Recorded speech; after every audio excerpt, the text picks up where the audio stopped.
দেখুন মা, আমার নিত্যানন্দ প্রভু যখন জীবের দ্বারে দ্বারে গিয়ে নাম বিলাচ্ছে, সকল সাধুগুরু বৈষ্ণব আছেন, সাধুগুরু বৈষ্ণব তারাও নাম করছে, কিন্তু নাম করার মতো নাম দেখুন, অনেকে লল্লাটে তিলক সেবা করেন, হাতে মালার ঝোলা থাকে, কিন্তু নাম যে এক মনে নিষ্ঠা মনে নাম যে করতে হবে সেটা করতে পারছে না জীবিগণ। আজকে যে দেখুন, আজকে যে বাড়িতে আমরা এসেছি, আজকে বৈষ্ণব সেবার আয়োজন করেছেন, ভালো, বৈষ্ণব সেবাটা ভালো। সবার ইচ্ছে হয় যে আমি অন্তত দ্বাদশ বৈষ্ণব সেবার আয়োজন করব, অন্তত 12 জন। কিন্তু এই যে 12 জন বৈষ্ণব সেবার আয়োজন করব, সাধুগুরু বৈষ্ণব আমার গৃহেতে আসবেন, আপনাদেরকে নিমন্ত্রণ করেছে, আপনাদেরকে আহ্বান করেছে, তবে কিন্তু আপনারা উপস্থিত হয়েছেন বাবা, তা না? যদি নিমন্ত্রণ না করতো আপনারা আসতে পারতেন না, তাহলে আহ্বান করেছে। তা আমার অন্তর্যামী গৌরহরি বললেন যে তোমরা বৈষ্ণব সেবা দাও, কিন্তু বৈষ্ণব সেবাতে অপরাধী হইও না। বৈষ্ণব সেবা দিতে যেন অপরাধী হইও না। অপরাধী কি না, বৈষ্ণব সেবায় অনেক ত্রুটি আছে মা। ছোট্ট সিদ্ধান্ত দিচ্ছে কেমন দেখুন না, বহু পুরাকালে বিশুসিংহ নামে একজন রাজা ছিল। বিশুসিংহ নামে রাজা, তিনি কি করতেন না, আমরা 12 জন বৈষ্ণবের সেবা দিতে পারি না, তিনি কিন্তু 1 লক্ষ বৈষ্ণবের সেবা দিয়ে আর সেই বৈষ্ণবের উচ্ছিষ্ট প্রসাদ পেতেন। 1 লক্ষ বৈষ্ণবের সেবা দিয়ে সেই 1 লক্ষ বৈষ্ণবের উচ্ছিষ্ট প্রসাদ প্রত্যেক দিন বিশ্বসিংহ রাজা হয়েও 2টি কর বাড়িয়ে দিয়ে সেই বৈষ্ণবের প্রসাদ পেতেন। একদিনই আমার এই অন্তরে জামি ভগবান,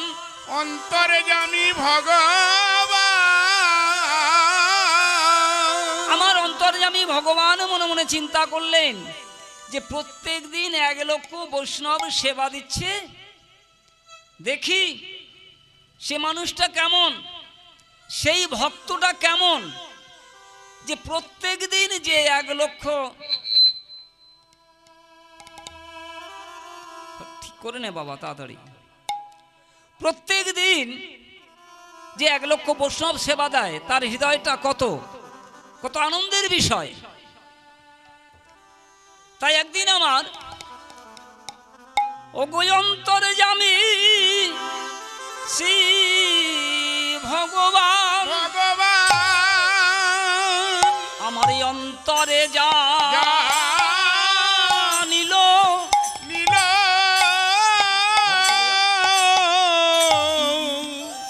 অন্তরে জামি শ্রী ভগবান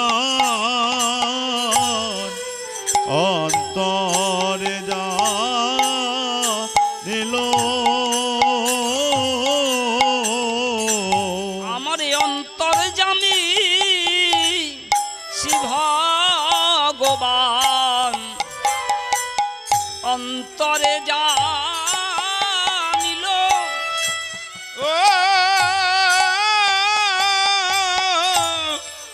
অন্তরে জামি শ্রী ভগবান এবার অন্তরে যা নিল। কেমন বৈষ্ণবের বেশে আসি আছে দাঁড়েতে দাঁড়ালো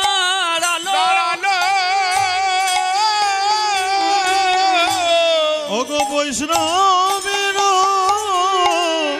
কাছে আছে দাঁড়েতে দাঁড়ালো।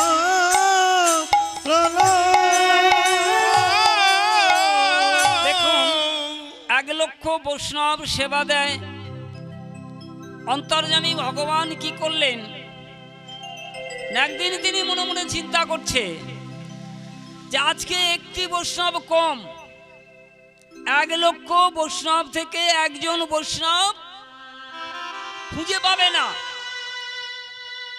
আর যখন পাবে না তখন আমি, ভগবান বলছে, আমি নিজে বৈষ্ণব সেজে ওই ভক্তের দ্বারেতে যাব।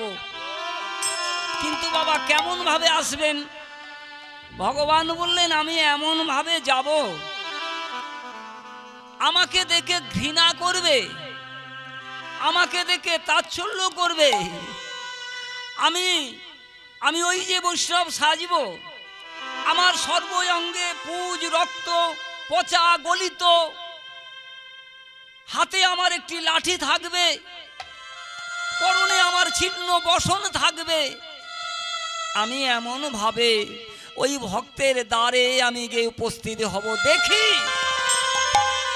দেখি দেখি আমাকে দেখে, আমাকে দেখে, আমাকে দেখে ওই ভক্তের হৃদয় কমল হয় কিনা, ওই ভক্তের হৃদয়ে কমল হয় কি না, আমাকে দেখে ওই ভক্তের ভক্তি সঞ্চয় হয় কিনা, ভক্তি সঞ্চয় হয় কি না, আমার অন্তরে জামি ভগবান সেই বৈষ্ণবে সেজে দ্বারে দেশে দাঁড়ায় আছে, সেই দ্বারে দেশে দাঁড়ায়ে আছে। অন্তর্যামী ভগবান কেমন ভাবে দেখুন, সবাই ভালো আর ভগবান গেলেন সর্বঙ্গে পুজ রক্ত গলিত অবস্থাতে। পুজ রক্ত অবস্থায় সবাই বলছে, আমা সবাই বলছে কি জানেন না, ওই ব্যক্তি যদি অন্তর্মহলে প্রবেশ করে, দেখুন কি বিচার, বৈষ্ণবগণের কি বিচার দেখুন। বলছি ওই ব্যক্তি যদি এই অন্তর্মহলে প্রবেশ করে আমরা সবাই চলে যাব, কিন্তু আর না হলে আমরা সেবা নেব না। এবারে রাজা তো বড় ফাঁপড়ে পড়ে গেল, রাজা বড় ফাঁপড়ে পড়ে গেল। কেন না, মনে মনে চিন্তা করছে, এদিকে আমার বৈষ্ণবগণ আর ওদিকে একজন অতিথি রূপে নারায়ণ, তা না? যে গৃহেতে যখন আসবে অতিথি, সে বৃদ্ধ হলেও অতিথি, সে কুষ্ঠ হলেও অতিথি, আর শিশু হলেও অতিথি, যুবা হলেও অতিথি। কেন শাস্ত্রে বলছে অতিথি নারায়ণ? কেন মা? না, আমরা মনুষ্যকুলে জন্মগ্রহণ করেছি, আমরা ব্রাহ্মণ ক্ষত্রিয় বৈশ্য শূদ্র। কেমন দেখুন না, গুরু অগ্নি দ্বিজাতিনাং বর্ণায়নাং ব্রাহ্মণ গুরু পতিরেক গুরু শ্রীনাং সর্বশাস্ত্রাভাগত গুরু। ব্রাহ্মণের গুরু অগ্নি, শাস্ত্রের বচন, সকল বর্ণের গুরু ব্রাহ্মণ কেবল। ত্রিলোকের গুরু হন পতি আপনার, পতি আপনার। আরে অতিথি আসিলে গুরু হন সবাকার। আরে অতিথি আসিলে গুরু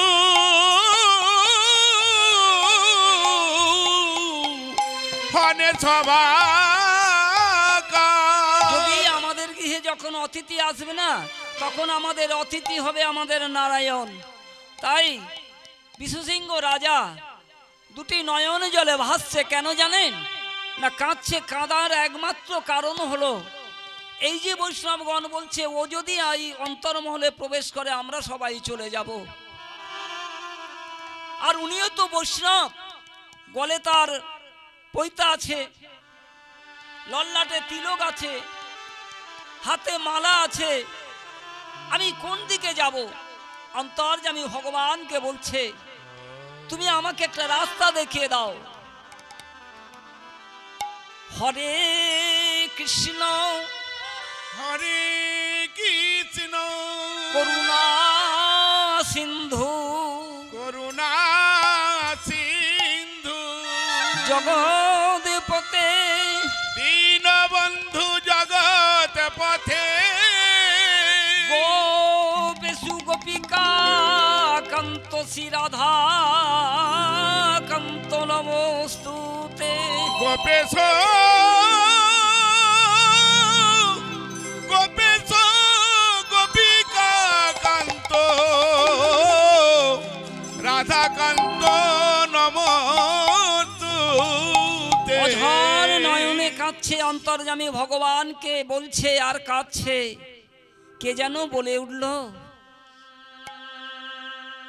অন্তর্মহলে যারা আছে তাদেরকে একটা ব্যবস্থা করো, বহির্দ্বারে যে আছে তাকেও একটা ব্যবস্থা করো। দেখুন তাহলে বহির্দ্বারে কে না, বহির্দ্বারে আছে, বাইরে আছে আমার অন্তর্যামী ভগবান বৈষ্ণব সেজে যেই নিয়ে এসেছে, কিন্তু চেনার উপায় নেই, সর্বঙ্গে তার পচা গলায় অবস্থা। সবাইকে প্রসাদ দিলেন, মহাপ্রসাদ, বাহু উত্তোলন করে আনন্দে বিভোর হয়ে সবাই প্রসাদ পেলেন। এই যেমন আমরা দুপুরে যে আমরা ভোগ লাগিয়েছে, খুব আনন্দের বিষয়, খুব আনন্দের বিষয়। কেমন না, দেখুন এই যে বোন এতদিন এখানে এসেছে, এটা হচ্ছে পূর্বপুরুষের পাওয়া। সবার ভাগ্যে কিন্তু এমন বৈষ্ণব সেবা দিতে পারে না, টাকা থাকলেও হয় না, অর্থ থাকলেও হয় না। তা আজকে এই যে ভোগ লাগিয়েছে, কত এই প্রসাদ পাওয়ার জন্য কত কীট পতঙ্গ, পশু পাখি, তরুলতা, শুধু আমরা মানব নয়, সবার কিন্তু বাসনা হয় এই প্রসাদ পাবো, ভগবানের প্রসাদ। তা আজকে সবাইকে সারি সারি বসিয়ে দিয়েছে। রাজা গলেপিত বসন দিয়ে সেই ভালো ভালো বৈষ্ণবের কাছে দুটি কর পেতে বলছে, তোমরা আমাকে প্রসাদ দাও, তোমাদের উচ্ছিষ্ট প্রসাদ দাও। আরে বহির্দ্বারে যিনি বসে আছে, বহির্দ্বারে যিনি বসে আছে, রাজাকে বলছে, রাজাকে ডাকছে, রাজা মশাই তুমি আমার প্রসাদ নেবে না? দেখুন সাবধান বলছে, বৈষ্ণব হইতে সাবধান। বলে উঠল, তোমার প্রসাদ পাবে যে বাহিরে অপেক্ষা করিতেছে সে। রাধে রাধে। তোমার প্রসাদ যে পাবে আমি নয়, তোমার এই পুজ গলা রক্ত, তোমার হাতে আমি প্রসাদ নেব না। তোমার প্রসাদে যে পাবে বাইরে অপেক্ষা করছে অন্তর্যামী ভগবান। বদন পানে তাকিয়ে মৃদু মৃদু হেসে বললেন, রাজা এতদিন তুমি বৈষ্ণব সেবা দে, এই তোমার মনের আকাঙ্ক্ষা। বাহিরে কারা অপেক্ষা করে বাবা, কারা বাহিরে অপেক্ষা করে? আমাদের উচ্ছিষ্ট প্রসাদ কারা পাওয়ার জন্য অপেক্ষা করে? বহির্দ্বারে থাকে কুকুর। অন্তর্যামী ভগবান বললেন, তাহলে তোমার পশুকুলে জন্ম হওয়ার তোমার স্বাদ জেগেছে, তুমি কুকুর হয়ে জন্মগ্রহণ করবে। এই বলে সেই বৈষ্ণব কি করলেন, বহির্দ্বার হইতে যখন চলে যাচ্ছে, বিশ্বসিংহ রাজার স্ত্রী দুটি করজোর করে স্বামীকে বলছে, স্বামী স্বামী তুমি চেনো না, তুমি চিনতে পারিলে না, চিনতে পারিলে না, ওই না কে ভাই আমাদের দ্বারে, ভাই আমাদের দ্বারে দ্বারে এসেছিল,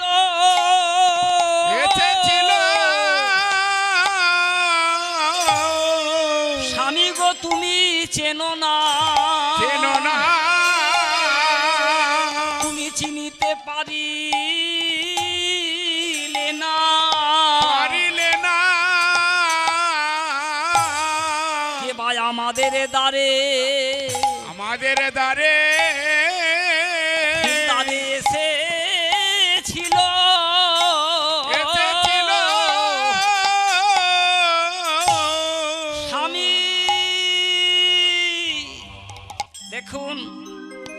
স্বামী স্ত্রী পতিব্রতা রমণীর কি গুণ দেখুন।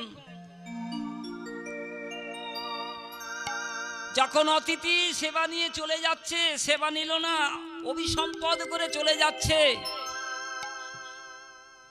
রাজার স্ত্রী আছাড় খেয়ে পড়লেন। বিশ্বসিংহ রাজার পায়ে, স্বামী তুমি চিনতে পারলে না আমাদের দ্বারে কে এলো? তোমাকে প্রকারান্তে অভিসম্পদ করে চলে যাচ্ছে। তুমি যদি মুক্তি পেতে চাও, যদি উদ্ধার পেতে চাও, এখুনি তুমি ওই অতিথির সম্মুখে গিয়ে পদ অবরোধ করে তুমি অতিথির কাজ হইতে, তুমি অতিথির কাজ হতে তুমি মুক্তির পথ কি করে উদ্ধার পাবে সেটা তুমি ভিক্ষা চেয়ে নাও। বুঝতে পারলেন রাজা? সঙ্গে সঙ্গে অতিথির সম্মুখে গিয়ে বলছে, অতিথি আমি জানি আমি অন্যায় করেছি, আমি ভুল করেছি, তবে তুমি একবার আমায় ক্ষমা করো।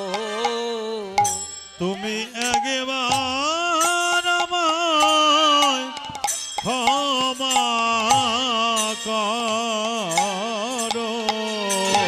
ওই না একবার আমায় ক্ষমা করো। তুমি একবার আমায়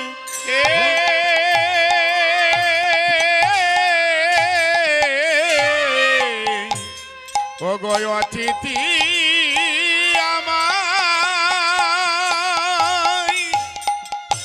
আমায় একবারে ক্ষমা করো গো। ও গো অতিথি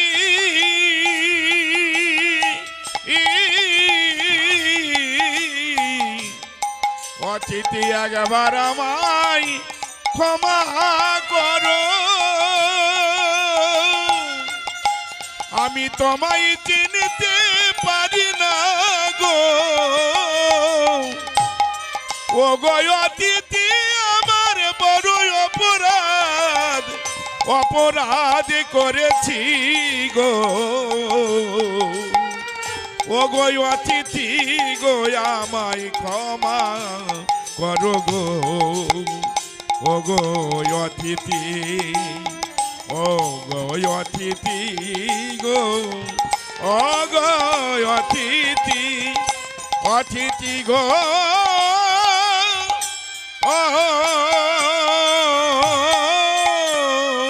আমার এই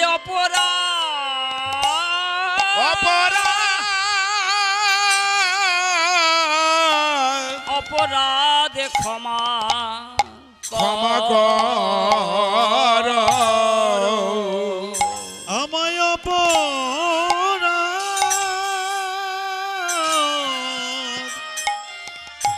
ক্ষমা করো। স্ত্রীর কত কাজ দেখুন।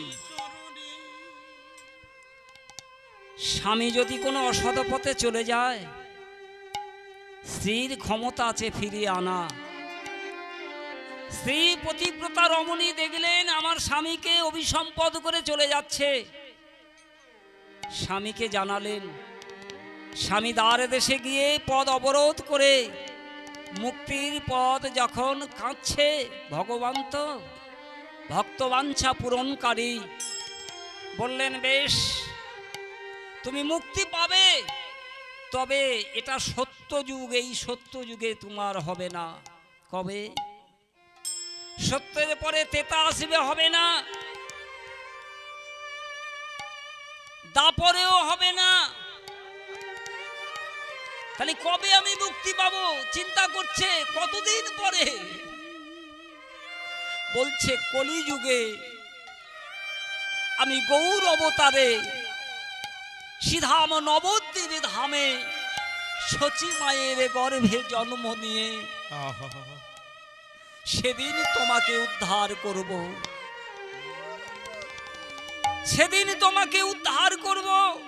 সেদিন তুমি পুষ্পরথে করে তুমি চলে যাবে বৈকুণ্ঠ ধামে। কিন্তু এই সত্য যুগে হবে না, তেতাতে হবে না, দাপরে হবে না, কলিযুগে তুমি উদ্ধার পেয়ে যাবে। আমি গৌর অবতারে তোমার মুক্তি দেব। দেখুন, চলে গেল সত্যযুগ, চলে গেল তেতা যুগ, চলে গেল দাপর, গেল কলিযুগে আমার গৌরাঙ্গ মহাপ্রভু এই মনোমতি জীবদের জন্য সচি মায়ের গর্ভে জন্ম নিয়ে গৌর অবতারে হরিনাম সংকীর্তন বিলাচ্ছে। আর সেই বিশেষিঙ্গ রাজা, সেই বিশেষিঙ্গ রাজা পশুকুলে কুকুর হয়ে জন্ম নিলেন, কুকুর হয়ে জন্মালেন। দেখুন, যার স্বভাব, এই যে স্বভাব, এটা বড় কথা হলো বলা। যারা হরিনাম শোনে না, এই কর্ণে যদি একবার পৌঁছে যায়, তারা আপনা থেকে বলা লাগে না, তারা চলে আসে হরিবাসরে। হরি কথা এমন। তা বিশ্বসিংহ রাজা এতদিন বৈষ্ণব সেবা দিয়েছে, এতদিন নাম করেছে, তার তো যতই অপরাধ করুক না কেন পশুকুলে জন্মেছে। দেখুন, পশুকুলে জন্ম নিয়েছে। এবার ওই নবদ্বীপ ধামে বড় বড় আশ্রম আছে, শিবানন্দ আশ্রমে মহারাজ তিনি প্রত্যেক দিন বৈষ্ণব সেবা দেয়। আশ্রমে কত ভক্তগণ সেবা করে প্রত্যেক দিন। ওই যে যে পাতাতে আমরা সেবা করি গো, সেই পাতাগুলি কতগুলি আশ্রম থেকে তারা নিয়ে বাইরে ফেলে দেয়। আর এই যে বিশ্বসিংহ রাজা কুকুর হয়ে জন্মেছে, ওই বৈষ্ণবের উচ্ছিষ্ট প্রসাদ প্রত্যেক দিন প্রসাদ পায়। আর দুটি নয়ন নর্তন করে কাঁদে, কবে এই তো কলিযুগ এসেছে, আমি কবে মুক্তি পাবো এই পশু জনমের হাত হতে। দেখতে দেখতে একদিন একাদশী পড়ে গেল। মা, বৈষ্ণব সমাজে না একাদশী কি জানেন না? একাদশী 24টা 25টা পরে করতে লাগে না, 24-25টা লাগে না। 4টে একাদশী করলেই আমাদের মুক্তি। 4টে একাদশী কি না? শয়ন, উত্থান, পাশমোড়া, তার অর্ধেকে ভীমে ছোড়া। শয়ন একাদশী করবেন, উত্থান একাদশী করবেন, পার্শ্বন একাদশী করবেন, আর না হলে ভীম একাদশী। মা, যদি এই 4টে নাও পারো, বৈষ্ণব সমাজে তো, হ্যাঁ, আমাদের সনাতন ধর্মে আমরা হিন্দু কুলে জন্মেছি, যদি এই 4টে একাদশী যদি না করতে পারো, তাহলে 2 ছেলের জন্মতিথি। 2 ছেলের জন্মতিথি কি না? এই যে চৈত্র মাসে রামনবমী গেল, আর ভাদ্র মাসে যাবে জন্মাষ্টমী, ভগবান কৃষ্ণের জন্মতিথি। আর যদি ওটা না পারো, চৈত্র মাসে রামের জন্মতিথি পালন করো। তাও যদি না পারো, বৈষ্ণব পদকবি কত কত কলম দিয়েছে জানো মা? বললেন যদি তাও না পারো, তাহলে পাগলার 14 আর পাগলির 8। দেখুন বৈষ্ণবগণ কেমন বলছে, দেখুন পাগলা কাকে বলছে? যিনি বৈষ্ণবের চূড়ামণি, যিনি দেবের দেবে মহাদেব, তাকে পাগলা বলছে। কেন না? পাগলার 14 যে ভীম শিব চতুর্দশী করেন না বাবা? হ্যাঁ, শিব চতুর্দশীর ব্রত করো। আর যদি না পারো, ওটাও যদি কষ্ট হয়, তাহলে দুর্গা অষ্টমী, যে দুর্গা পূজায় অষ্টমী, সেই জন্য নিয়ম আছে, অষ্টমীর দিনে অঞ্জলি দিয়ে ওই অন্ন আহার করা উচিত নয়। আমরা লুচি, আটা ময়দার দ্রব্য আমরা প্রসাদ পাই গো মা। তাও যদি না পারো, তাহলে কি করবেন? তাহলে এবার কোথায় গেলে মুক্তি পাবেন? না গঙ্গা সাগরে চলে যাবেন। কপিল মুনির আশ্রমে ওই গঙ্গা সাগরে গিয়ে, সাগর দ্বীপে গিয়ে সাগরের জলে একবার যদি স্নান করতে পারো আর তোমার কিছু হবে না। তাই বললেন, হরি বল হরি বল। শতেক যোজন দূরে থাকে যদি গঙ্গা, দূরে থাকে যদি গঙ্গা, কেউ যদি গঙ্গা বলে ডাকে দেহ পবিত্র হয় কলেবরতার। কলেবরতা 100 যোজন দূরে যদি গঙ্গা থাকে, কেউ যদি গঙ্গা বলে ডাকে তার দেহটা পবিত্র হয়ে যায়। এমন গঙ্গার মাহাত্ম্য আছে। আর একটি কথা বলে যাব, ওই সুরধ্বনি গঙ্গার কূলে যখনই যাবেন একবার মন প্রাণ দিয়ে করে করতাল দিয়ে একবার নাম করবেন। এইবার আসুন, সচী মায়ের গর্ভে জন্ম নিল আমার গৌরাঙ্গ মহাপ্রভু। জন্ম নিয়ে এদিকে সচী মায়ের কাছে কত লালন পালন হচ্ছে, কত আদর। আর এদিকে বিশ্বসিংহ রাজা কুকুর হয়ে জন্ম নিয়ে ওই শিবানন্দের কাছে প্রত্যেক দিন প্রসাদ পায়। একাদশী কুকুরটি প্রত্যেক দিন ওই যে প্রসাদ পায়, শিবানন্দ মনে মনে চিন্তা করছে, কুকুরটা মনে হয়, এই কুকুর বাচ্চাটা মনে হয় আমাদের কাছে কিছু অন্নের জন্য আসে। প্রত্যেক দিন মহারাজ কি করে গোমা, একটু করে পাতায় করে একটু অন্ন দিয়ে দেয়।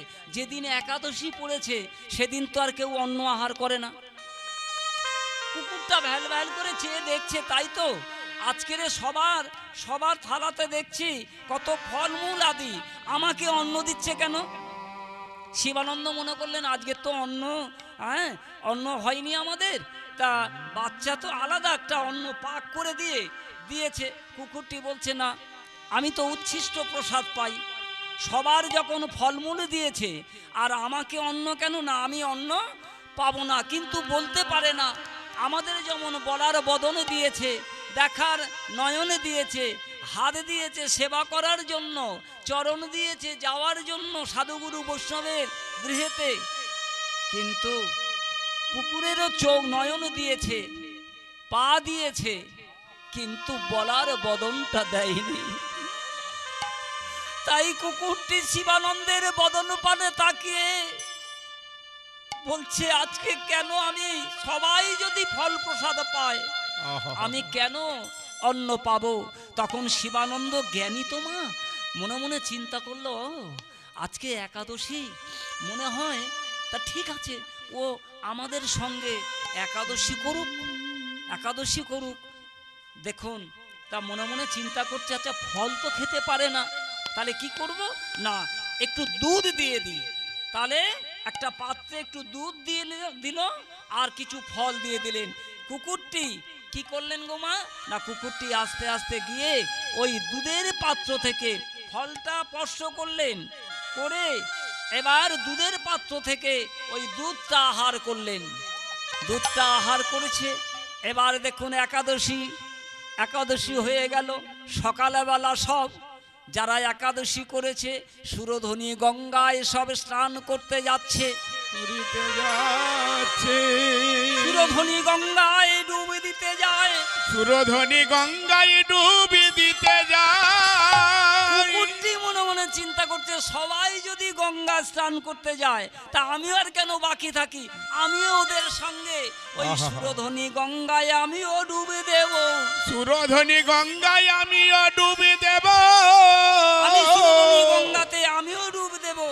এই বলে যখন একটু দাঁড়াও না, সুরধ্বনি গঙ্গায় যখন ডুব দিতে চলেছে কুকুর, তিনিও যখন সুরধ্বনি গঙ্গায় ডুবে দিয়েছে,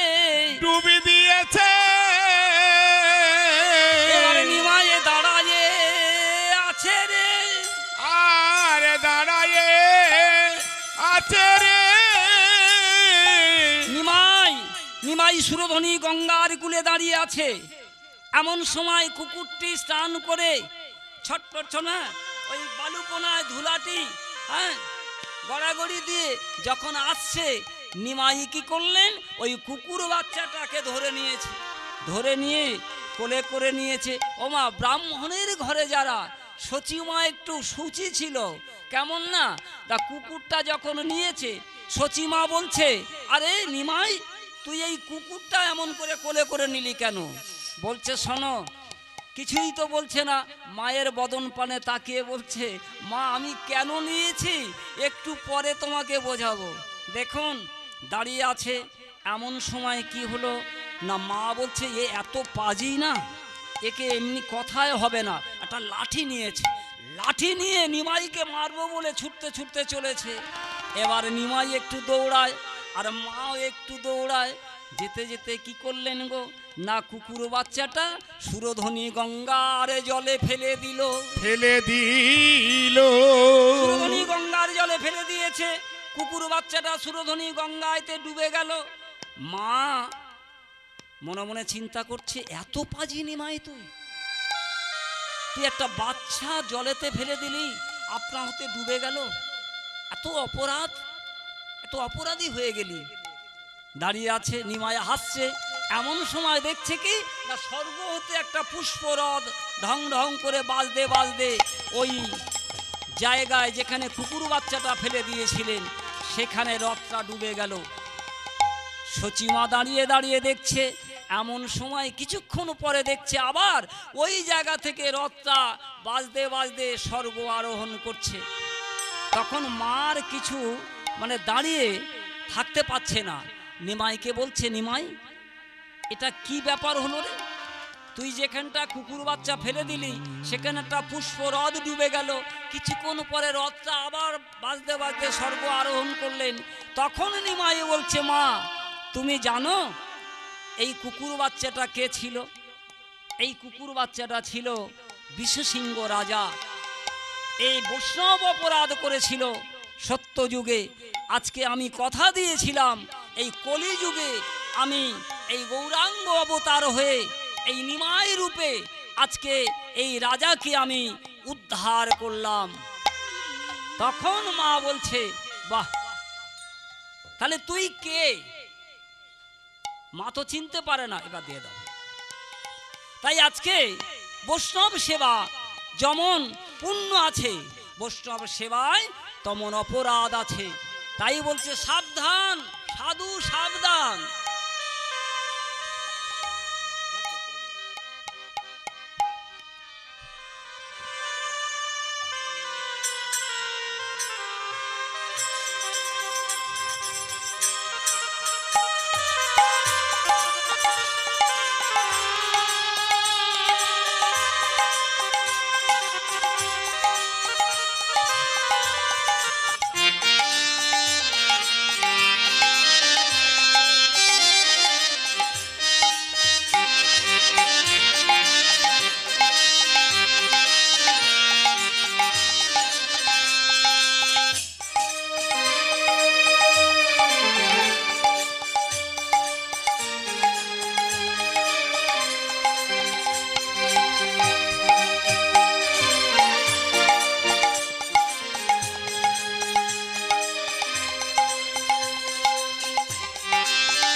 স্বর্গ আরোহণ করছে কেমন দেখুন, কি আনন্দ। কিবা নিরাদনিন্দ সুকান্তি বরম ভজ কৃষ্ণ গোবিন্দ শ্রীনন্দ সুতম। কিবা নিরাদনিন্দ সুকান্তি বরম ভজ কৃষ্ণ গোবিন্দ শ্রীনন্দ সুতম। কিবা নিরাদনিন্দ সুকান্তি বরম ভজ কৃষ্ণ গোবিন্দ শ্রীনন্দ সুতম। সবাই নিরাদনিন্দ সুকান্তি বরম ভজ কৃষ্ণ গোবিন্দ শ্রীনন্দ সুতম।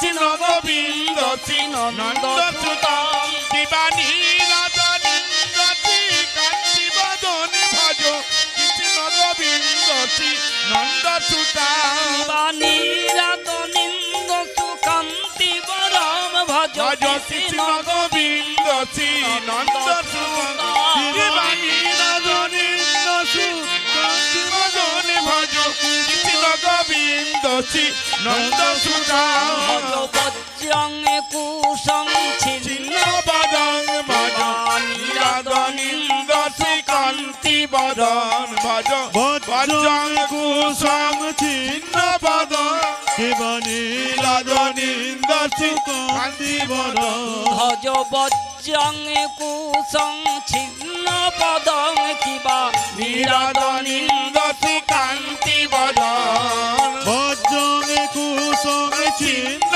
বদন শিবা নীরাধনিন্দ শ্রীকান্তি বদন কিবা নীরাত নিন্দ সুকান্তি বদন ভজ কৃষ্ণ গোবিন্দ শ্রী নন্দ সুতম শিবা নীরাধনিন্দ শ্রীকান্তি বদন ভজ কৃষ্ণ গোবিন্দ শ্রী নন্দ সুতম আনন্দের সীমা নাই আনন্দের আর সীমা নাই আনন্দের সীমা নাই আনন্দের আর সীমা নাই বৈকুণ্ঠে চলেছে আনন্দের সীমা নাই রাজ্যে চলেছে আনন্দের আর সীমা নাই নাচতে নাচতে চলেছে আনন্দের সীমা নাই নাচতে নাচতে চলেছে আনন্দের আর সীমা নাই চলেছে আনন্দের আর সীমা নাই দেখুন তাহলে বৈষ্ণব সেবার কি মাহাত্ম দেখুন,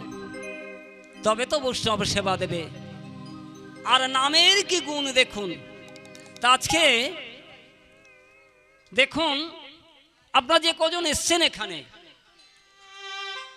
একটু ভালো করে আশীর্বাদ করুন বোনের, যেন নিশি নামও হলো একটু মাঝখানে একটু গ্যাপ হয়ে যাচ্ছে।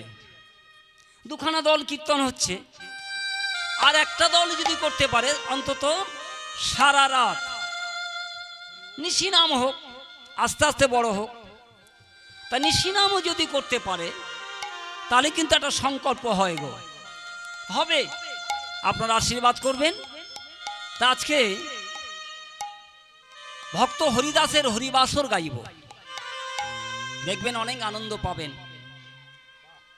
পাশে শিব মন্দির আছে, ভোলানাথের মন্দির আছে। আমার অনেক মায়ের এখন বাবার ভক্ত হয়েছে। হরে কৃষ্ণ মা। তাহলে আজকে দেখুন এই লীলাটি কেমন হবে দেখুন না। বহু পুরাকালে, এগুলো অনেক প্রাচীন রাজা, অনেক গৃহেতে শিব মন্দির থাকে, দুর্গা মন্দির থাকে, কালী মন্দির থাকে, আবার রাধা গোবিন্দের মন্দির থাকে। এই রাজা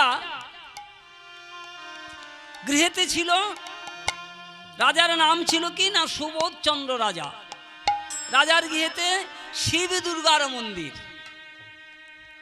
শিব দুর্গার মন্দির। প্রত্যেক দিন মা কি করে না দুর্গা মন্দিরে যায়। দুর্গা মন্দিরে যায় কেমন ভাবে না পূজা দিতে যায়। পূজা দেওয়ার নিয়মটা কেমন, যে মা যখন মন্দিরে যাবে পূজা দিতে যাবে, একটা নৈবেদ্য থাকবে, মাথাতে কাপড় থাকবে। হরে কৃষ্ণ।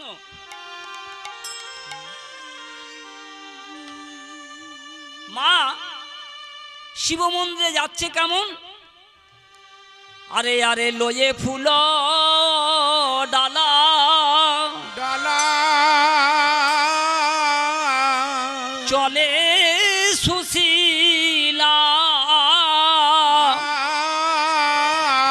ওই না শিব মন্দির মাঝে। আর লয়ে ফুল ডালা চলে সুশীলা, শিব মন্দির মাঝে। ফুল